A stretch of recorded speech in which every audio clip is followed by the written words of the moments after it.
இன்றைக்கி இந்த வீடியோவில் மிக மிக முக்கியமான ஒரு ஆன்மீக தாள்களையும் ஒரு அதிரடியான ஜோதிட தாள்களையும் இந்த வீடியோவில் பார்க்க போகிறோம். ஸோ யாருக்கு பார்க்க போகிறோம் அப்படின்னு பார்த்தீங்கன்னா கடகராசிக்கு பார்க்க போகிறோம். ஸோ கடகராசியில் பிறந்த நேயர்கள் இந்த ஒரு வீடியோவை ஸ்கிப் பண்ணாமல் பாருங்கள். உங்களோட ராசிக்கு என்ன மாதிரியான பலன்கள் கிடைக்கும் அப்படிங்கிறத இந்த வீடியோவில் நான் சொல்கிறது மூலிமா தெரிஞ்சு இதற்கேற்ப நடந்து பலன் பெறுங்க. ஆக்சுவலி தற்போது 2025 ஆண்டில் ஆங்கில மாதத்தில் 11வது மாதமான நவம்பர் மாதமானது பிறந்து நடந்துகிட்ருக்கு.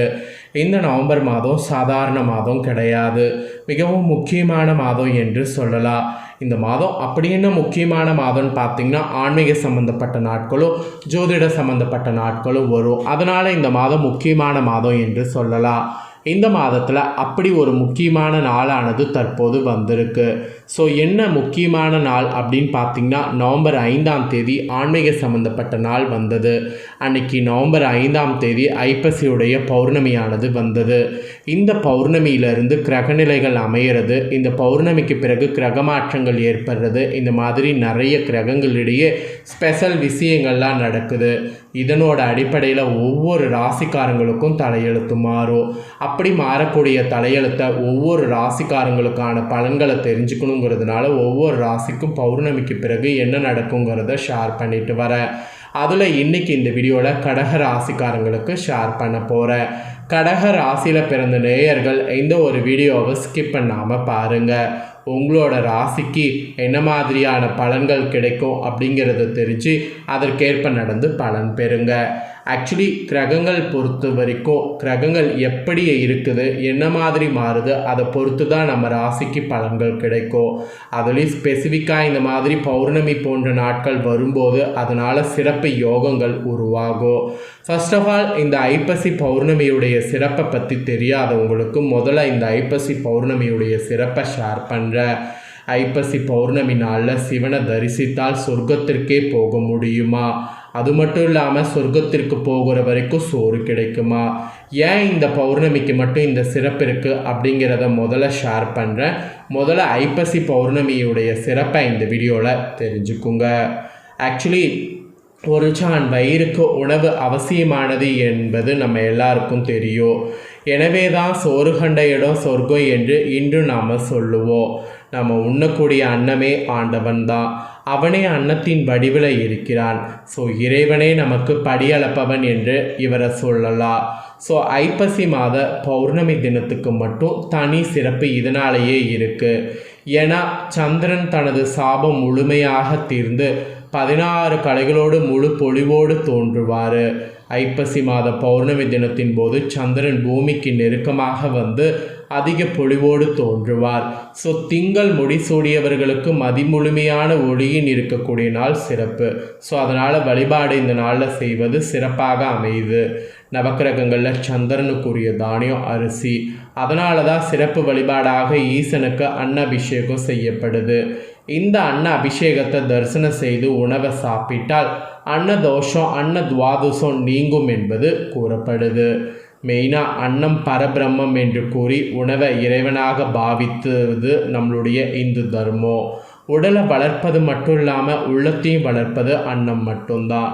கல்லினுள் வாழும் தேரை முதல் கர்ப்பப்பையில் வளரும் உயிர் வரை அனைத்து உயிர்களுக்கும் உணவு அளிப்பது ஈசன். அதனால் அன்னத்தை பற்றி அகமன்னம் சாமவேதத்தில் நிறைய குறிப்பிடப்படுது. எங்கும் நிறைந்திருக்கக்கூடிய பரம்பொருள் அன்னத்தின் வடிவில் இருக்கிறான் என்பது தான் அன்ன அபிஷேகத்துடைய நோக்கம். அன்னம்தான் உலகில் வாழக்கூடிய உயிர்களுக்கு அடிப்படை. உயிர்களை படைத்ததோடு மட்டும் இல்லாமல் அவை உண்பதற்கு இறையும் படைத்தருளிய இறைவனுக்கு நன்றி கூறும் விதமாக ஐப்பசி மாத பௌர்ணமி தினத்தில் அன்ன அபிஷேகமானது செய்யப்படுது.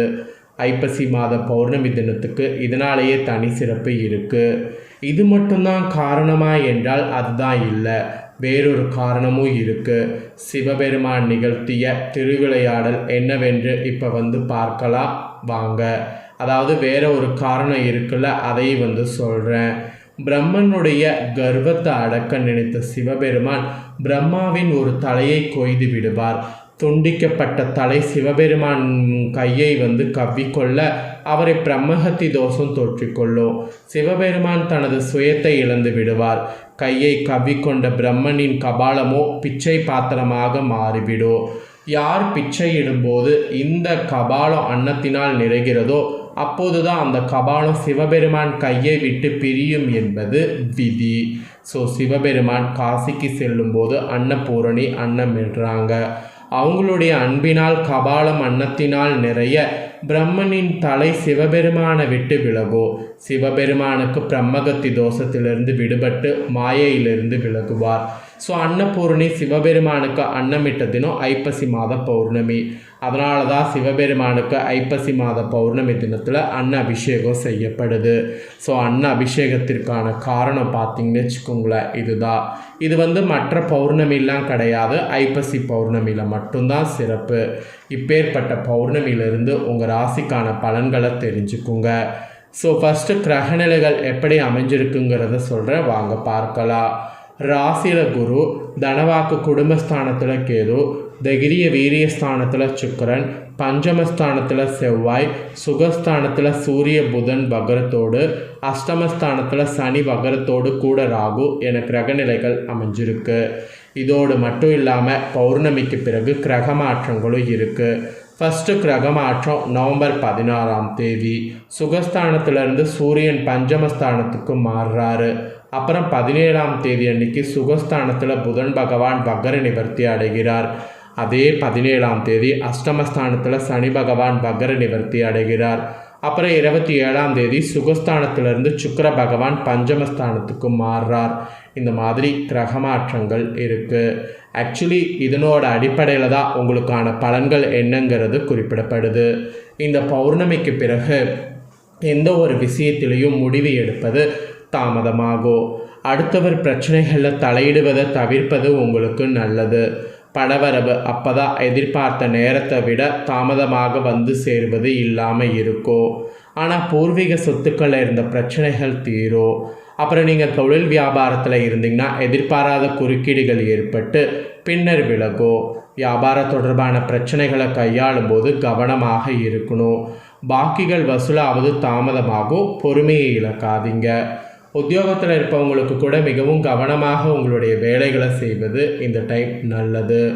அப்புறம் கணவன் மனைவிக்கிடையே அனுசரித்து செல்வதன் மூலம் அமைதியானது ஏற்படும். விருந்தினர்களுடைய வருகை வீட்டில் இருக்கும். உறவினர்கள் நண்பர்களிடம் கோபத்தை காண்பிக்காமல் பேசுவது நல்லது.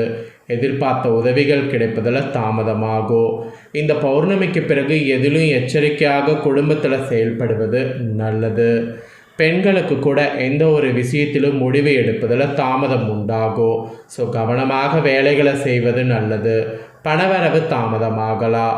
அப்புறம் கலைத்துறையில் இருக்கிறவங்களுக்கு அனைத்து விதமான நிலைகள்லேயும் நன்மைகள் பெறுவீங்க. எதிர்பார்த்திருந்த வாய்ப்புகள் உங்களுக்கு சேரும். அரசியல் உள்ளவர்களுக்கு கூட கொடுத்த வாக்கை காப்பாற்றுவீங்க. நண்பர்கள் மூலம் எதிர்பார்த்த உதவி உங்களுக்கு கிடைக்கும். மற்றவர்களால் கைவிடப்பட்ட காரியத்தை செய்து முடிப்பீங்க. அரசாங்கம் மூலம் நடக்க வேண்டிய காரியங்கள் அனுகூலமாக நடந்து முடியும்.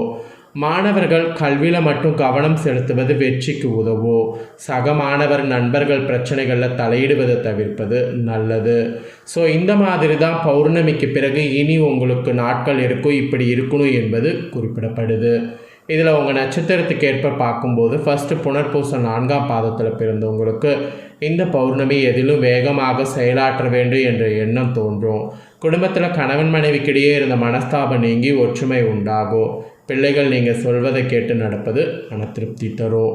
அப்புறம் பூஷமில் பிறந்தவங்களுக்கு இந்த பௌர்ணமி உங்களுடைய ஆலோசனை கேட்டு குடும்பத்தில் இருப்பவர்கள் செயல்படுவாங்க. ஆன்மீக நாட்டம் உண்டாகும். வீண் அலைச்சல் ஏற்படும்.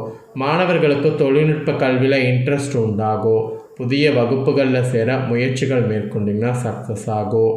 அப்புறம் ஆயில்யம் பிறந்தவங்களுக்கு இந்த பௌர்ணமியில் சுபகாரியங்களை கலந்து கொள்ள நேரலாம். காரிய வெற்றி உண்டாகும். இழுபறியாக இருந்தவை சாதகமாக முடியும். தேவையற்ற கவலை நீங்கும். உங்களை பற்றி விமர்சனம் செய்து வந்தவர்கள் அதனை விட்டு விடுவாங்க. ஸோ இந்த மாதிரி தான் உங்கள் நட்சத்திரத்துக்கு ஏற்பவும் பலன்கள் சொல்லப்பட்டிருக்கு. ஸோ எல்லாத்தையுமே தெளிவாக இந்த வீடியோவில் உங்களுக்கு ஷேர் பண்ணிட்டேன். ஷேர் பண்ணதை நீங்கள் தெரிஞ்சிருப்பீங்க. தெரிஞ்சதுக்கேற்ப நடந்து பயன்பெறுங்க. நீங்கள் இதை பார்த்து பயன்பெறுவது போல் உங்கள் ஃப்ரெண்ட்ஸ் ஃபேமிலியில் இருக்கிறவங்களும் பார்த்து பயன்பெறணும்னு நினச்சிங்கன்னா வீடியோ லைக் பண்ணி ஷேர் பண்ணுங்கள். வீடியோவை உங்கள் ஃப்ரெண்ட்ஸ் ஃபேமிலியில் இருக்கிறவங்களும் கடக ராசிக்காரங்க பார்த்து பயன்பெறட்டும். இதே போல் புதிய தகவல்களை தெரிந்து கொள்ள மறக்காமல் சேனலை சப்ஸ்கிரைப் பண்ணுங்கள். கூட பெல் பண்ண ப்ரெஸ் பண்ணுங்கள். அப்போ தான் நான் போகிற மற்ற அப்டேட்டான எல்லா வீடியோஸும் உடனுக்குடனே தெரிந்து கொண்டு பயன்பெறலாம். ஸோ மறக்காமல் பண்ணுங்கள். நெக்ஸ்ட்டு இதே போல் சுவாரஸ்யமாக வேறொரு வீடியோவில் உங்களை சந்திக்கிறேன். தேங்க்யூ.